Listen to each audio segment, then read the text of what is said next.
Assalamualaikum warahmatullahi wabarakatuh. Alhamdulillah wassalatu wassalamu ala rasulillah wa ala alihi wa sahbihi wa mawala amma ba'du.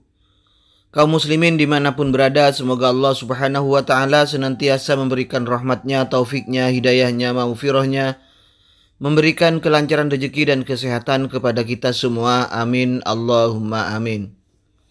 Setelah beliau Pak Mendiang Ustadz Yazid Jawas meninggal dunia,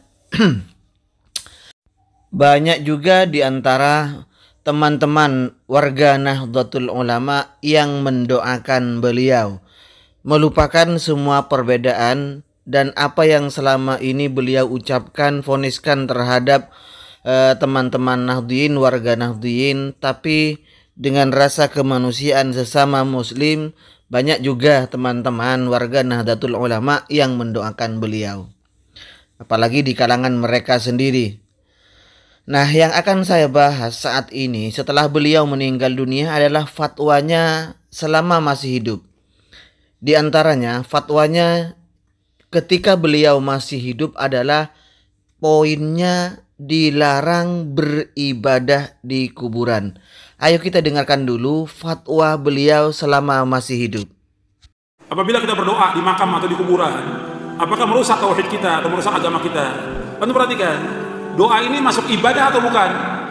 Ibadah. Ad-doa wal ibadah. Sekarang orang berdoa kepada Allah di sisi kuburan orang tua atau orang soleh, nggak dibenarkan oleh syariat. Ini termasuk perbuatan bid'ah dalam Islam. Dia berdoa kepada Allah, minta kepada Allah, tapi di sisi kuburan orang soleh atau orang tua juga boleh. Kita ziarah kubur tujuannya 3, ziarah kubur. Kalau kita ziarah kubur atau kuburan orang tua atau pemakaman kaum muslimin, tujuan 3. Yang pertama, kita mengucapkan salam kepada mereka. Yang kedua, kita mendoakan mereka.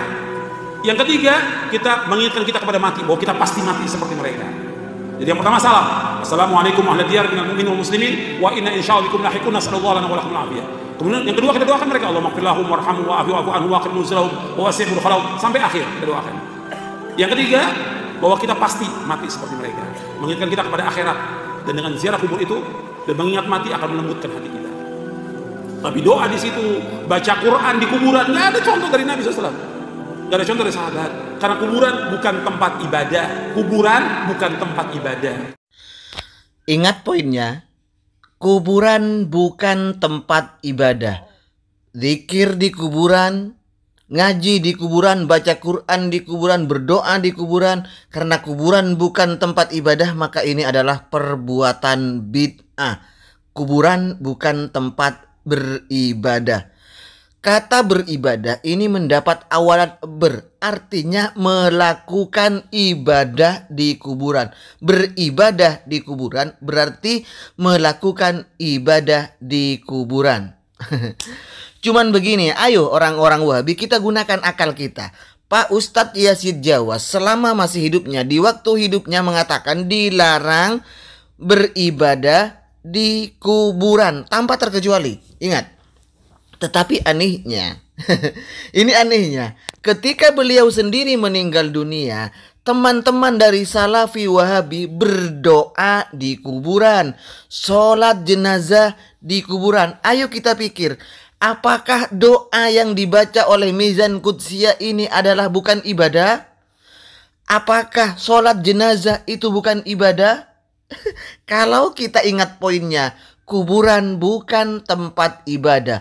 Lalu bagaimana fatwa Pak Yazid Jawas ini? Oh, itu karena Rasulullah Shallallahu Alaihi Wasallam pernah melaksanakan sholat jenazah untuk seorang raja. Kalau seperti itu berarti Rasulullah ini tidak melarang orang beribadah di kuburan. Buktinya teman-teman Wahabi ini mengadakan sholat jenazah di kuburannya Syekh Yazid Jawas, orang yang berfatwa bahwa kuburan bukan tempat ibadah. Ayo kita pikir, sholat jenazah itu ibadah apa bukan? Yang saya nggak masuk akal juga sama fatwanya Pak Yazid Jawas ini. Ayo kita pikir teman-teman Wahabi. Orang ke kuburan itu hanya 3. Pertama salam. Yang kedua berdoa, mendoakan mayit itu. Yang ketiga mengingat kematian. Nah, yang jadi pertanyaan, Pak Mizan Qudsiyah di kuburannya Pak Yazid Jawas itu mendoakan, itu ibadah apa enggak? Ayo, Ibadah apa ndak yang dilakukan oleh Pak Mizan Qudsiah? Kenapa dia melakukan ibadah di kuburan? Salamnya saja, salam, assalamualaikum ya ahlad diyar, itu ibadah apa enggak? Jadi uluk salam terhadap ahli kubur itu ibadah apa enggak? Kenapa dianjurkan? Berarti bukan dilarang beribadah, melakukan ibadah di kuburan. Kalau memang dari teman-teman Wahabi yang disampaikan oleh Pak Yazid Jawas adalah maksudnya melarang baca Quran atau melarang zikir di kuburan, tetapi kalau ibadah yang lain itu boleh, itu namanya gimana ya? Buset teman kalau seperti itu. Padahal kita tahu, jangankan salam dan doanya, ziarah ke kubur, ziarahnya untuk kuburan itu, kita ziarah ke kuburan, itu juga ibadah. Kalau memang dilarang beribadah di kuburan. Aduh, kok begini ya logikanya teman-teman Wahabi seperti ini. Jadi ketika dirinya sendiri melakukan ritual di kuburan, sholat jenazah di kuburannya Pak Yazid Jawas, berdoa di kuburannya Pak Yazid Jawas, kemudian Pak Mizan Qudsiah itu ceramah, baca hadis, mauidhah hasanah di kuburannya Pak Yazid Jawas. Ini bukan apa ya? Bukankah ceramah, membaca hadis, mauidhah hasanah itu juga termasuk dalam ibadah? Kalau memang beribadah di kuburan dilarang, apa hanya yang dilakukan oleh orang NU, ngaji atau zikir di kuburan yang dimaksud bid'ah, sementara ibadah-ibadah yang lain bukan? Oke, sebenarnya begini ya, teman-teman Salafi Wahabi yang mencontohkan beribadah di kuburan, kalau kalian itu banyak membaca hadis, maka itu adalah Rasulullah sendiri yang memberikan contoh kepada kita, Bi. Kita buka sekarang Musnad Al-Imam Ahmad, Imam Ahmad bin Hambal. Di dalam musnadnya juz 12, nomor hadisnya ini 14809. Haddatsana Yaqub ila akhirih. An Jabir bin Abdullah Al-Ansari, dari Jabir bin Abdullah Al-Ansari qol kharajna ma'a Rasulillah sallallahu alaihi wasallam, saya keluar bersama Rasulullah sallallahu alaihi wasallam yauman ila Sa'ad bin Mu'ad hina tufiya, kami keluar bersama Rasulullah sallallahu alaihi wasallam pada suatu hari mendatangi kuburannya Sa'ad bin Mu'ad ketika beliau itu meninggal dunia. Falamma shalla alaihi Rasulullah sallallahu alaihi wasallam wa wudi'a fi qabrihi wa suwiya alaihi sabbaha Rasulullah sallallahu alaihi wasallam fasabbahna tawilan. Ketika Rasulullah selesai menyolati Sa'ad, kemudian Sa'ad sudah diletakkan di kuburannya dan bumi tanah ini sudah diratakan di atas kuburannya Sa'ad. Kemudian Rasulullah sallallahu alaihi wasallam membaca tasbih panjang. Sabbaha Rasulullah sallallahu alaihi wasallam tawilan, panjang.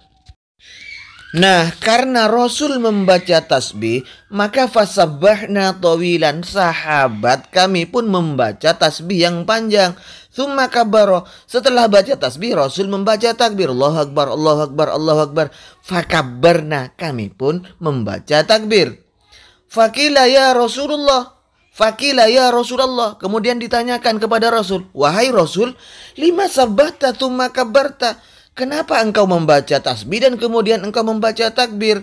Maka Rasul menjawab, faqala laqad tadayaqa ala hadzal abdi shalih qabruhu hatta farrajahu Allahu azza wa jalla anhu. Kuburan saat ini disempitkan oleh Allah, sangat sempit.